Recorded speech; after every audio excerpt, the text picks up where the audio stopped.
along the lines of sustainability, we're going to listen to another sustainability-related talk. We're going to hear from Na Dang. She's a PhD student in the Department of Computer Science, I think defending in the next week, or she's going to finish her PhD. Na is, again, she grew up in Vietnam, but then she went to Singapore, the National University of Singapore, where she got her bachelor's degree, and she continued to work there as a research scientist for a little bit before she came here to go to grad school. Now works on some very interesting stuff. She looks at, today, you know, most of you have heard about sensors, and there are sensors all over the place, and typically these sensors are wireless, and they have a battery. So when the battery dies out, these sensors stop working, and so somebody has to go and replace the battery. And so the question is, can I build these sensor systems which are harvesting capable? Can I put a little solar panel on a teeny weeny bit sensor, a little sensor, and can it keep self-sustaining? Now, if I have an environment where I have these harvesting capable sensors, how do I go about using it? Because solar energy is not always available. Well, in California, we still have cloudy days sometimes.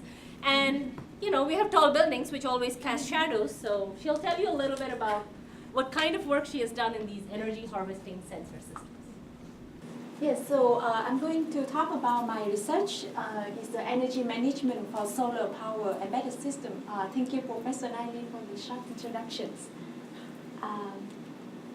So first, I will give a quick introduction about embedded system that you might not be very familiar with. So embedded system is not a general purpose computer system like your MacBook, your laptop, or desktop. It is a computer system but with a very specific functions, and they are embedded in a complete device with mechanical and hardware parts. You may not be aware, but embedded systems are everywhere around you, in traffic light, digital watches, hybrid vehicles, surveillance camera, sensor modes. So you can imagine embedded system is like intelligence sitting on top of the mechanical and hardware. As you can see some of the example here. So embedded system growth in the last several decades has been very tremendous. You can see the graph from European Union and BCC research that billions of dollars of revenue is generated from embedded system sales all over the world and in all sectors from consumer, automobile, medicals to militaries and industries equipments. Now, with the emergence of Internet of Things, it gives even a greater boost to embedded system, because embedded system is the root of all providing service for Internet of Things. Now, but very basic and interesting question is that how can we power these 15 billion of devices? So, do you want to use like plug points and wire? They are very intrusive. So we see like Spider-Man and everywhere we want to power these billion devices using wire. How about 15 billion of batteries? The battery has they have limited capacity. So once the battery is exhausted, the system will be shut down. So these are not a good options. How about something free, unlimited, no smell, and it's not noisy, and it's completely green and clean? So that's where I'm going to, the renewable energy. So what do I do in my research? Cool stuff. Everyone should believe that they are doing something cool. And I do energy management for solar power embedded systems. So these embedded systems are powered by renewable energy, and particularly I focus on solar energy. So the challenge with this system, Professor Nali mentioned, is that the sun are not here all the time. So there's no sun now. So if the system cannot harvest, should it be shut down and doesn't do anything? For example, a surveillance camera, if you shut down at night, there may be some thief trying to break into your house, and you don't want the system to stop working, okay? So I propose idea to make a solar power system, embedded system working, and I showed that my idea working by proving proof, building model and running simulations.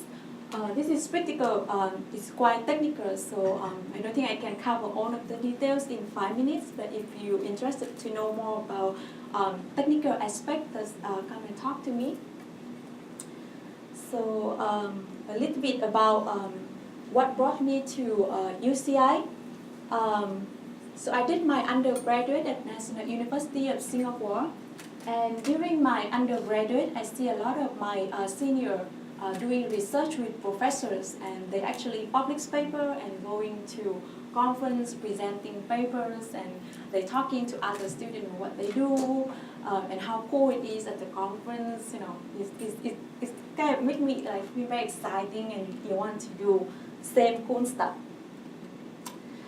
So I decided to do some research in my undergraduate in my 3rd year and 4th year with some professor in my department.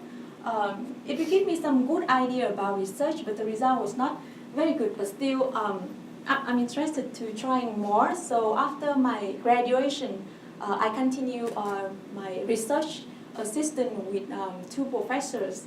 And the result turned out that after 1 year, I got a paper accepted in a very good conference. So that was turning point that made me have a hope or belief that I can do something good, something useful, and people care about. So I decided to apply to UCI, and I started doing my PhD at UCI and my work about solar power system. But besides my work, I enjoyed the time at UCI. I met a lot of smart people at conference. I met my husband at UCI. He's also PhD in ICS. He graduated 2 years ago, so fast. And I'm still here, but I'm finishing this year. And PhD has a lot of up and down. PhD is really hard work. There's a lot of demand. It's very demanding and requires a lot of commitment. So there's up and down all the time. But in my free time, I try to balance, by listening to music, go hiking, or going to museums, see paintings, reading new novels. So I kind of explore a lot of different hobbies that I haven't thought about before. So overall, it's a very happy experience during my PhD here. It's tough, but I'm happy that I did it. Thank you.